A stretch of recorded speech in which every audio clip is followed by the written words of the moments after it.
And without fail, the Oscars 2026 was exactly what I thought it was going to be. A political propaganda fest sprinkled with wokeness. It's an Artist for Ceasefire pin, and what we are demanding is a ceasefire. And I think that I am so blessed to have a platform, and this is the least I can do to use it. And like sometimes the news cycle is so fast and people move on, but the people in the West Bank are still suffering. So yeah, it's just bringing attention to that. I'm glad I had a barf bag next to me because I used it a few times. Now, this first person I'm going to show you, I think in Hollywood suffers from Trump deranged syndrome the most. Actually, it's a tie between him and Rosie O'Donnell, and that's none other than Jimmy Kimmel. Let's take a listen to Jimmy Kimmel. He was given the award for Best Documentary, and let's hear what he had to say. You ready? As you know, there are some countries whose leaders don't support free speech. I'm not at liberty to say which. Let's just leave it at North Korea and CBS. Fortunately, and there are also documentaries where you walk around the White House trying on shoes. So you're saying you don't have freedom of speech in America, Jimmy? Is that what you're saying? Well, you said what you just said there in America. You got your show back, which, by the way, still has lousy ratings. And then you had to talk about Melania. By the way, she's still your first lady. Then he had to talk about Trump. Let's take a listen to this. Oh man, is he going to be mad his wife wasn't nominated for this? Yes, these people don't understand why their ratings are tanking every single year. They struggle to politicize everything. I think this was the most boring Oscars that I've ever seen. I've been reporting on this for years now. What I saw here is unbelievable. I don't think one of our rights in our Constitution is freedom of speech, and as an artist, I don't think you have to divorce yourself from who you are as a person. You've done so much for the trans community, and I know that your sister would be so proud of you. My sister did so much for the trans community. Right now we're looking at a real attack on the trans community. We're seeing people lose their driver's license suddenly with no way to get to even the DMV. We're seeing people not allowed to go to the bathroom, even though they clearly present, the way that they are, who they are, but they're forcing them to go to the bathroom in the non-corresponding bathrooms. We're seeing people having to flee the country. We're seeing people lose their passports. We're seeing people talk about their pharmacies no longer offering their life-saving medications.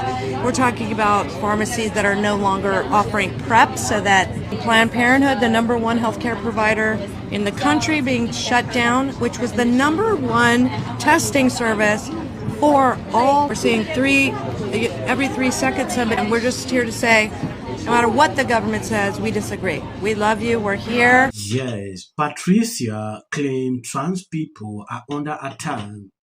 I don't know if you've noticed this. The victims always claim they are under attack. This is how they justify their behavior. They license themselves to attack because they are the victims. I'm sick of this. Every single time they always play this. There is something actually going on. It's the first time since 2012, that there are no British actors nominated for Best Actor or Best Actress. Yeah, British spokesperson said, yeah, well, at least we arrest our pedophiles. So, we got that going for us. Let's talk about your Palestine remark. People really didn't talk politics this year, but you did. I did, I think. And why was it important for you? Because I think it's important to understand and to bring awareness that you can do both. You can be part of the movie-making community, which is an important community, and also be a citizen that uses this huge speaker to denounce what one thinks it's injustice. And in this case, is the general still going on because what is so-called the ceasefire, since that moment, 600 people have been murdered, half of them children. What is going on in the West Bank, the abuse of civil rights and human rights and the ethnic cleansing that is happening in the West Bank is horrible. We're not talking about it enough. And then the illegal war. This is the same pin that I used in 2003. Same pin. Same one. Unfortunately, here it is today on my lapel. Could you believe we're back there? We're back there. They are the same lies. Back there, it was the arms of mass. Now it's the regime they want to defeat. They are not defeating any regime. They are radicalizing the regime and people.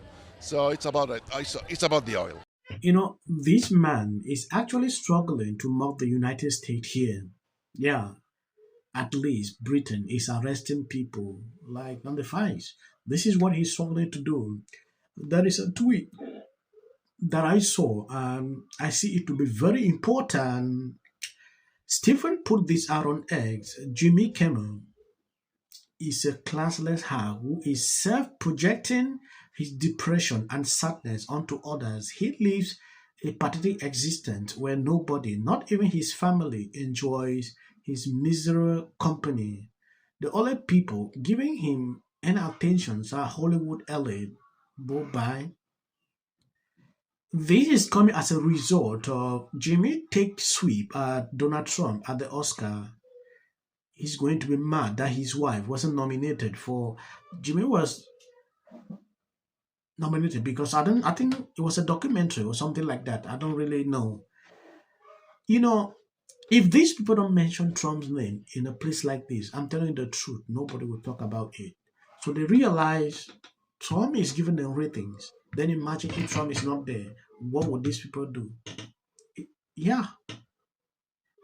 This is what Jimmy has been doing for a very long time, and the TDS can't even stop. It gets crazy every year. The 2026 Oscars were messy, with multiple celebrities called out on stage, huge winners, shocking losers, a little fight as the celebrities were exiting the venue, and how Timothée Chalamet had a pretty bad night. So here's everything you need to know happened at the 2026 Oscars. So unfortunately, Timothée Chalamet was dragged all night on stage and on Twitter. He lost Best Actor, the award he campaigned for so hard, to Michael B. Jordan, and he deserved it. I am so happy for him, but a part of me feels so bad for Timothy because Marty Supreme lost every single Oscar nomination it was up for. Conan Gray even joked that they may need to have very high security at the Oscars in case the ballet and opera community want to attack Timmy. But since Marty Supreme lost every single award, it makes me feel like the opera comment wasn't what made him lose Best Actor. But Kylie and Timothy still had a great night. Kylie was there to comfort him, and he's still winning because he's dating Kylie Jenner. She actually wore this red Schiaparelli dress that she's worn before in a different color, which is rare for her. The same dress with the lock keyhole right in the middle because her heart is under lock and key for Timmy. The movie that won the biggest award of the night, Best Picture of the Year, was one battle after another. And Tiana Taylor was so excited that she actually put the director, Paul Thomas Anderson, in a headlock while going to accept the award. It was the most awarded film of the night with 6 wins, followed by Sinners with 4 Oscar wins. Jacob Elordi lost his Oscar for Best Supporting Actor to Sean Penn, but Believe you've seen. I decided to summarize this video so you can actually get.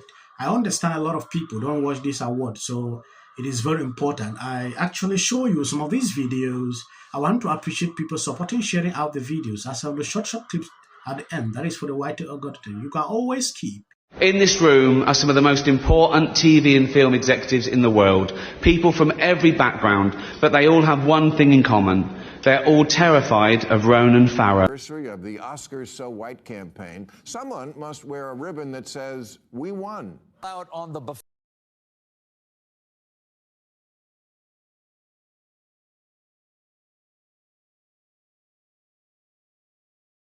trap that Trump laid in the State of the Union address. And the Democrats didn't stand. And this is all through to get here. Trump! Go Trump! Hey, Murphy, thanks, man. Our chamber is chanting USA. This is a sick person. The first lady. I was there, and it was as horrific as I thought it would be. She wasn't the only one. Look at 35, CNN's Abby Phillip.